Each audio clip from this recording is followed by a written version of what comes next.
Okay. Hey man, what's going on, everybody? It's your boy EGlaze, and you here for another edition of the EGlaze Chronicles, 70-something edition. I don't know. This is supposed to be like number 49, but we got postponed. My fault. I had to push it. But he here now. My man, my fam, my brother, John Beal. What's happening, brother? How you doing today, man? Man, let me tell you, I'm so good that if I was any better, it wouldn't be fair to the rest of y'all. We be stealing from it. I feel you bad. Hey, man, let me just start with this, John. And I think I want people to understand this because I know this. I've known you for years, your family. But how long have you been in the music game in general? How far back can you say you've been in the music game? Well, it started, man, way back in 1970, probably sometime the beginning of 74. When there was a twinkle in my dad's eye.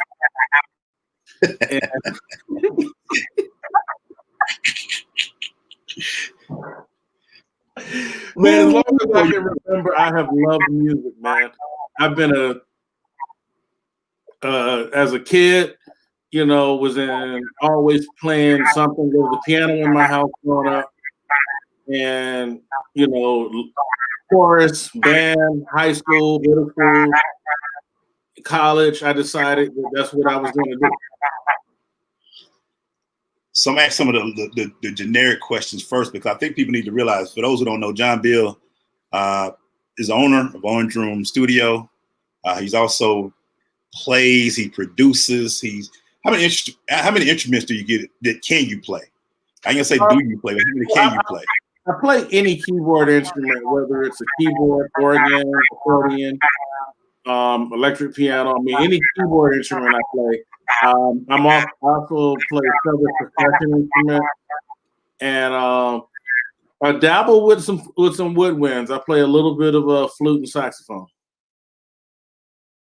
When did you know that the keys were your love? When did you know when playing the keys? Because I know you got your band stories. I know you got your story, but when you first touched those ivory, when you touched those keys, when did you know this is it? This is what I need to be playing.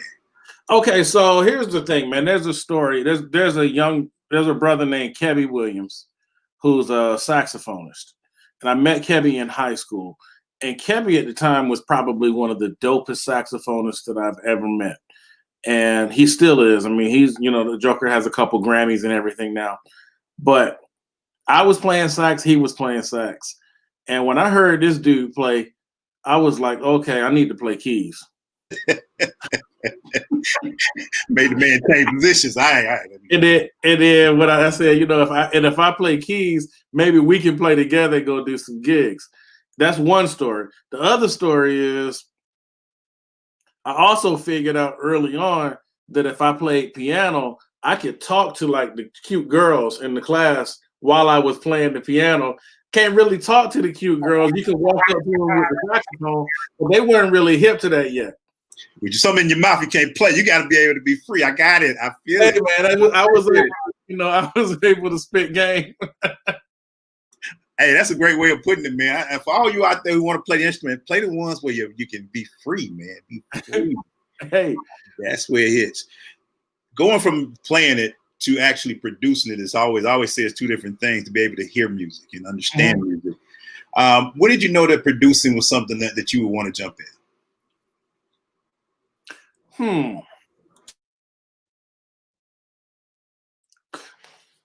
It's interesting, man. Early on, I looked at like the longevity of performers. I knew that I wanted to be in this thing for the long haul. And, the shelf life of a pop star or even an R&B star or whatever is about 10 years, if they're like at the top of their game in average. I mean, now obviously you have some anomalies, superstars that get out there and have 20, 30-year careers. But most of the time you have a shelf life of about, 5 to 10 years for a pop star. And I decided I wanted a career that was going to be longer than that. And as a producer, I can produce music for the rest of my life. As the music changes and the generations get younger and younger, all I got to do is find the next young pop artist or the next young rap artist or the next young jazz artist or whatever, the next generation, and latch on and give them all of the knowledge that I've acquired over the time that I've been here and continue doing it. And I realized that probably when I was as young as maybe 21, 22, I kind of peeped the game on that. I looked at people like Quincy Jones, who was, when I was 20, man, Q was old hen, but he was still doing his thing. We put some years in there. Yeah, you're right. He was relevant. I mean, you know what I'm saying? I was like, dang, this old man is relevant. And so it was cool. Going from it, which has been, and you've also, and we're going to bring this all around in a minute because I got a surprise for you that you don't even know I got. So I got you. Which one has been more exhilarating for you? To create your own music that you can see John Beal's name on the album, or the John Beal Collective, or the quartet, to see your name in lights, or to see there's some work that you created with someone else, like a Jill, like our girls, people like that, to be able to see that you helped create that sound for that person and got it out there to see John Beal. You might have produced it, but you know that you helped that person's voice and their dream come out there and something like that, which is more exhilarating for you, creating music and you being a big part of the music or helping somebody get to that point. Man, it's the same. Honestly, there's not a difference. It's all the music that I work. The music is bigger than me. I'm just a vessel.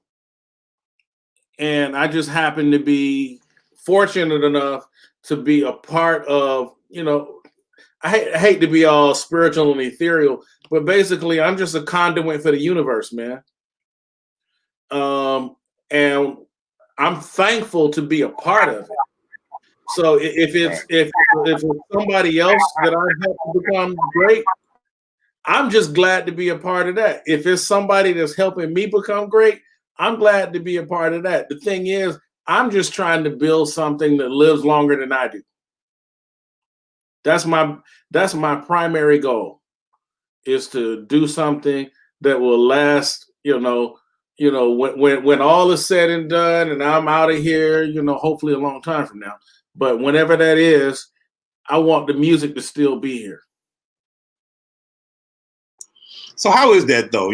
I can pull up an old a CD or something that you've done and it could be like 10, 15, 20 years ago and be like, yeah, that's still hitting. How is it you kind of mentioned a little bit earlier, to adjust to music of today and still be relevant? How do you stay relevant? How do you stay in tune? Is music just good music is good music? How do you keep up to date per se? And that's one thing, the great thing about great musicians, they're relevant all the time, no matter what the decade, the era, or anything. So, man, what you have to do is keep listening. Like, sometimes we get to a certain point in our lives where we're like, man, there's no more new good music. All the new music out here sucks, yada, yada, yada, yada. And the reality is, yeah, most of the new music out here does suck. However, there's some dope stuff out here that is kicking tail. It's just, you have to look beyond just what's on the radio. Radio doesn't tell the truth as to the dopeness that's out here. But we have to keep listening. The other key, man, is surround yourself with young, innovative people. Notice I didn't just say young people. Young, innovative people. Yeah, because everybody ain't innovative. Yeah, it might be young. So I'm trying to surround myself with young, innovative people, and that keeps me relevant by listening to what they're listening to. And then the cool thing is now I have teenagers, and I'm constantly checking out their playlist. And my boys are listening to some hip stuff. Some of it. Some of it is just the regular bubblegum pop, R&B, or even trap music, that mumble rap. They listen to that, and that's okay too. But really, the majority of their playlist is dope. And then what's cool, like my oldest son, he loves to mix in a whole lot of old school and new school. And old school, when I mean by old school, I mean he'll listen to stuff that's old school to us, not just I mean, not just stuff that's our generation. Because Right. when we were coming up, Earth, Wind, and Fire was old school, right? I mean, it was relevant, but it was old school when we were coming up. Like, oh man, guess who loves Earth, Wind, and Fire right now? My son. Guess who loves Stevie Wonder right now? My son. Guess who loves Marvin Gaye right now? My son. But then they turn around and they're like, yo, you need to check out, this chick named No Name. And I'm like, oh, okay, let me check her. Oh, she's dope. Or let me check out, Maroon 5 or 21 Pilots or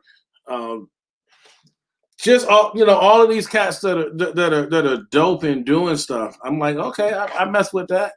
I had to learn the difference between Lil Baby and Da Baby and decide which one that I like because one of them is whack. I'm not gonna say which one. I know. I got you. Yeah, I had to do the same thing. I had to do the same thing. I had to really study that. Yeah, I know which one is. I'm not gonna say all. But anyway, my point on that is I have to keep listening, man. And I've got a lot of people who are constantly hipping me to new stuff, new sounds. And then what I try to do is figure out how I can put those new sounds into my sound. Notice how I said that. I didn't say I'm trying to put my sound into the new sound. Because I have my sound. But I'm trying to figure out how to incorporate the new stuff into my sound. That way, everything that I produce still stays authentically me. That's dope right there. Before I talk about live music, I want to play something for you. Credit, you didn't even know I was going to play this, but a friend of mine said, "Hey, I took something that he did this year. He played this year, and I want you to see if he could play it for me." So let me do it real quick. Let me key it up real quick. Let's see here. Oh Lord, I'm afraid. Oh.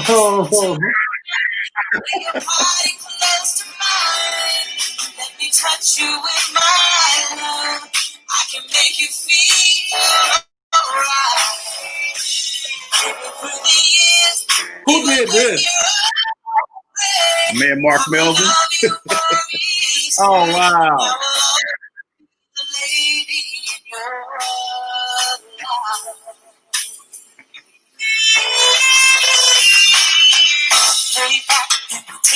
Yeah, man, I'm feeling this.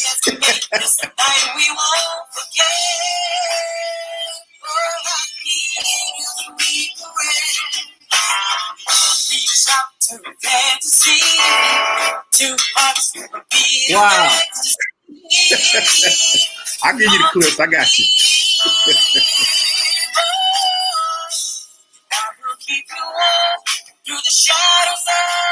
So this song is actually on our new album, man. Oh, is it? Oh, yeah, man. we actually did this as a real recording. Shout out to Michael Jackson. Yeah.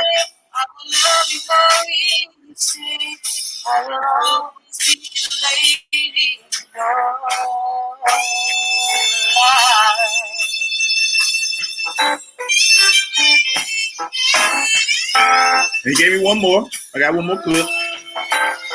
Yeah.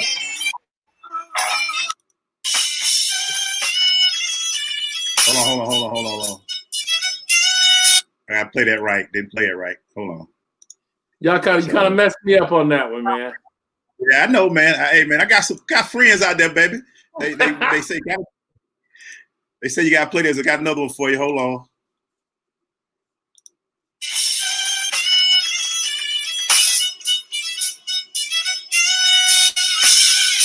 This was dope as heck to me.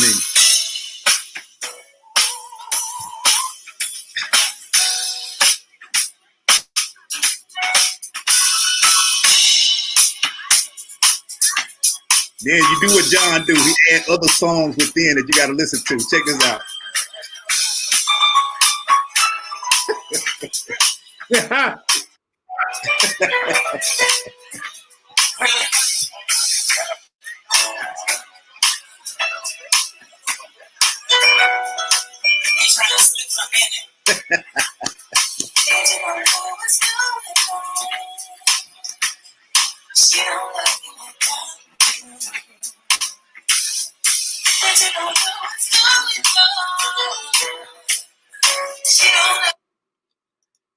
Just a little something, man.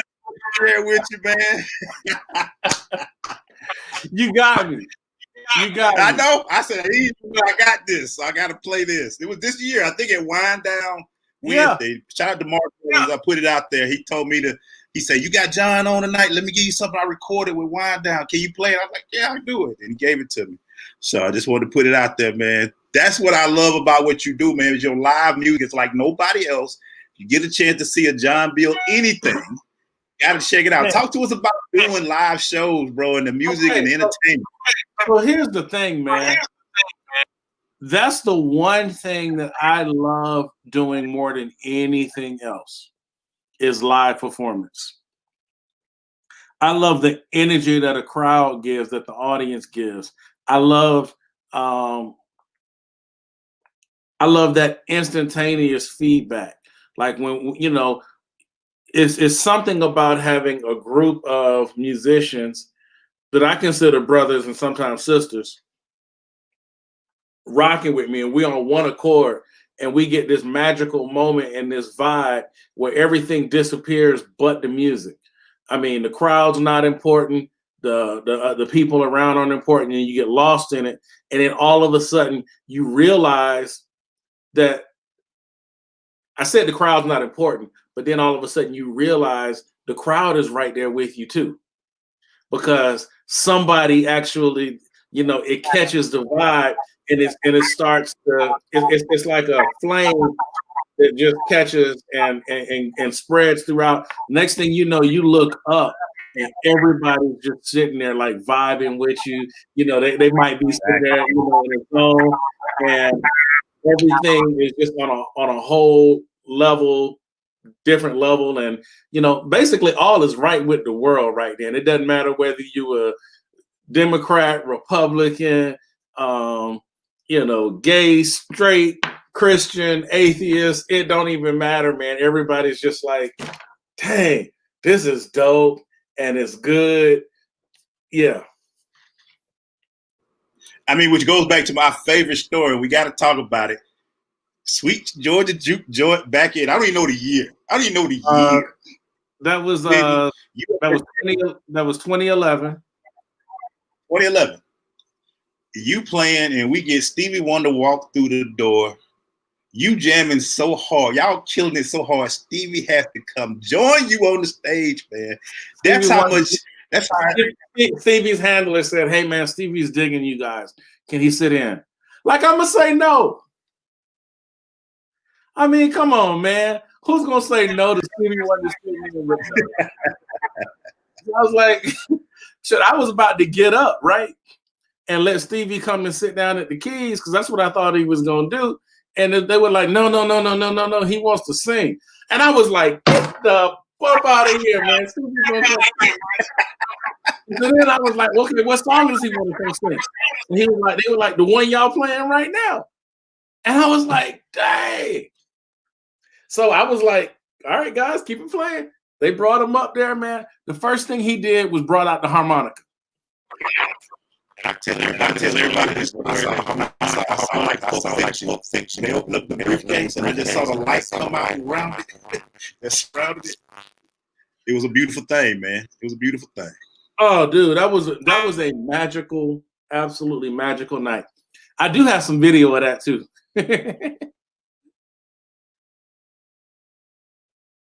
Sure do. Yep, sure do. That was a beautiful, beautiful thing.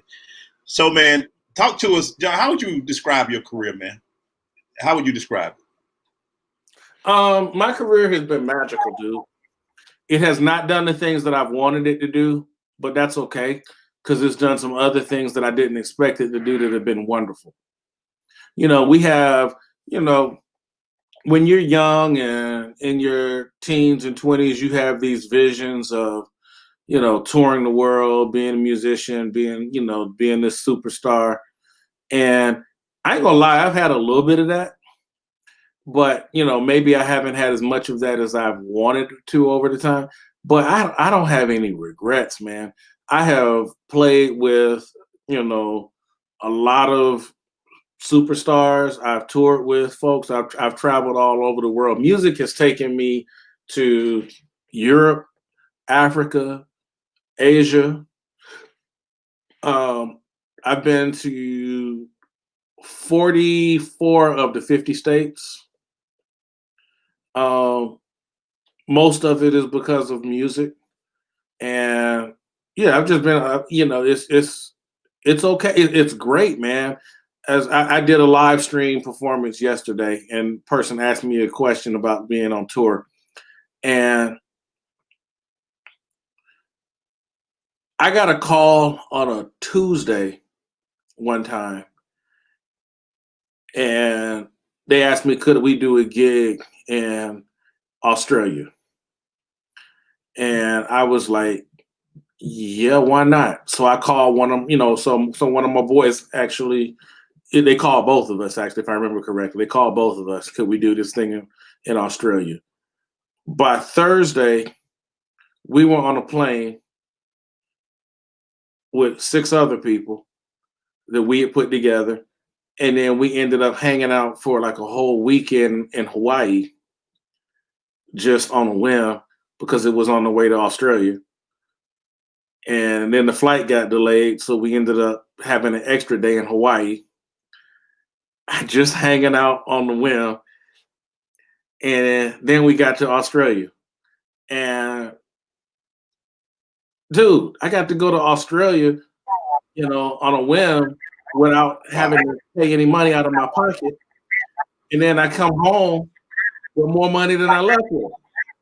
Wow.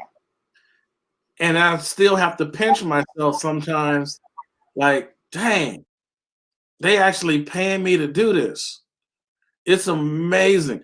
I'm like, dude, like people would pay to do this. I mean, yeah. We hate on you. Your boys hate on you. The collective, we hate on you sometimes with your story. but there's some times, man, where the reality is I still want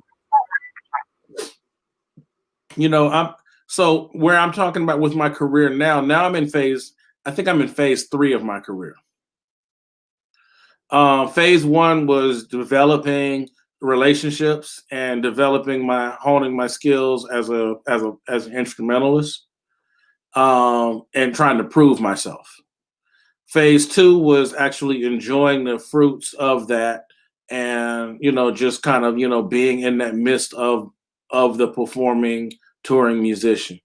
Phase 3, where I am now, is you're starting to kind of try to plan for your retirement, and also kind of planning for who's going to take your place. I'm in the grooming stage of grooming the next generation of talent, because I think one of the issues where we talk about the quality of music going down is because I don't think we do a good enough job of grooming the next level of talent. So I'm working on that stage of grooming and legacy building. That's where I'm at right now. Just building, making sure that my legacy is intact. And I don't want to wait till I'm 60 to do that. I'm starting to build on that now, so that, basically every piece of music that I do right now has to be relevant. It has to be something that is lasting. If it's not lasting to me, then it's not worthwhile. Yeah, that's dope right there. And that's what we all trying to do, that legacy building. Let me ask you another thing about finding talent and seeing talent. I tell everybody, for those who don't know, I do a sports talk show called the Crush Sports Talk. Yep. And the reason why there is a Crush Sports Talk is the guy that you're seeing right there. He's the mastermind behind the Crush. And it started off with a real simple thing. He created his own radio station because he didn't like what was out there. He comes and says, I need a sports talk show. And how do you see, because you have, like you said, you see talent, you work with it, like you can be young, but you got to be young and innovative. Seeing talent and working with talent, how important has that been for you in your career and making sure that you can work with some good talent? I recognizing talent is the easy part, dude. I can see, recognizing talent. I recognize talent every day. There are so many talented, incredibly gifted people walking around the planet. The issue is trying to recognize hustle and recognizing grind, recognizing somebody who is hold on. This is funny that you let me stop right here. No. As a matter of fact, so I'm here at Orange Studio right now, and it's funny that you asked this question. This is my boy Kerry Durham, man. Kerry, just come say hello to the people. What's up, y'all? Hey, Kerry, what's happening, man? All right, Kerry y'all just saw him on the clip a few minutes ago playing violin. That's recognizing talent. But the reason why it is, and I met him, probably the first time I met him was probably about 7-8 years ago. But then, we got reintroduced about 5 years ago, and he's rocking with me right now. Not because I just recognized his talent, it's because I recognized his drive. I recognized how dope he is. It's just so funny that he just happened to walk in right when you asked me this question, man. I mean, no, it's a lot of people out here that are talented, man, but it's not a whole lot of people that have the drive and the initiative and the fortitude to finish the race. Yeah, that makes a difference. It makes a huge difference, man.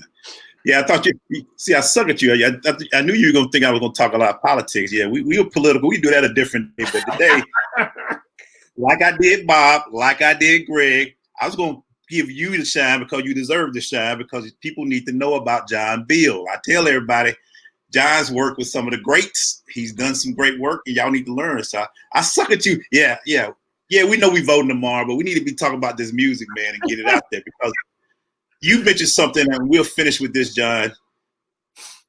What keeps giving you hope about music? Because you said something earlier, there is good music out there. Everybody always trying to trash music. But there is great music out there. What keeps giving you hope about music and people listening to it? What is it about music that gives you hope? When I see young people out here playing their instruments, grinding, practicing, every day there's somebody in a practice room working it out. And now you have YouTube. So you can go on YouTube and just Google young piano virtuosic player or young dope singer, young dope drummer. And you see these 12-year-olds doing stuff that I wish I could have been doing.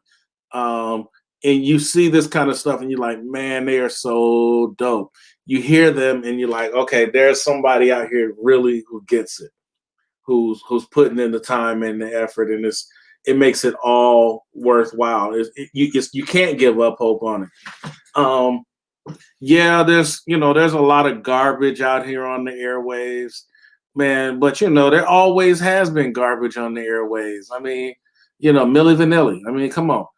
I mean, we actually listened to that foolishness. It's true. Ooh. I mean, we were like rocking with it, and then we found out they was Robin Fab or whatever the heck their name was. And we was like, oh man, this is junk. But it was a wake-up call right then. It was like, oh, okay.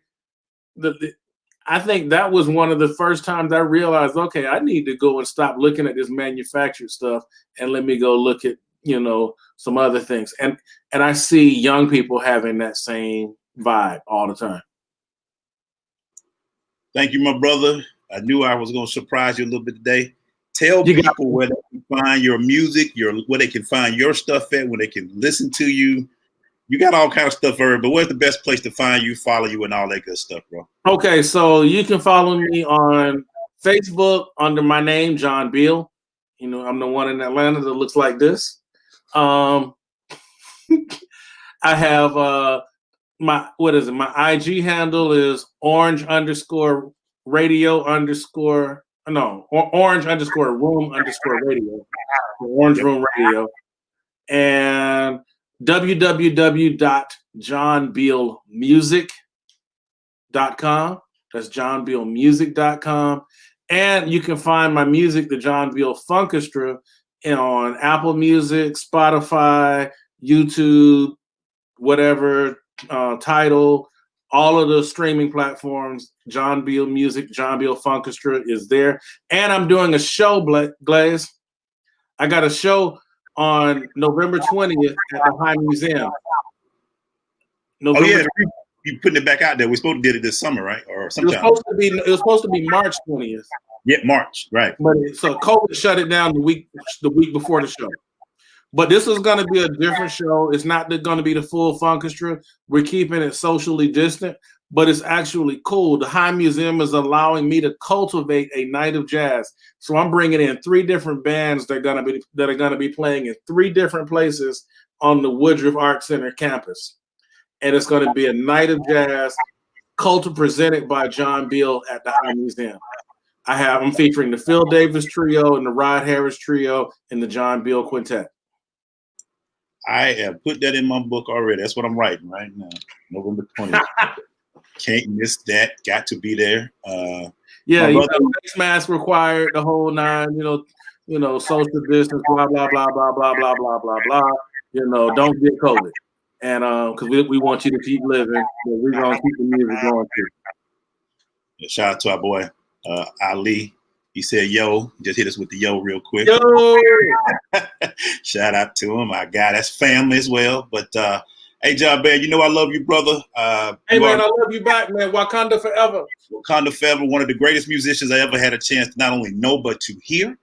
Make sure you go check him out, man. You won't be disappointed. And if you can go to any of his events, I gave you a little taste of it, man. It's some of the best music out there. You never walk away saying, man, John be jamming.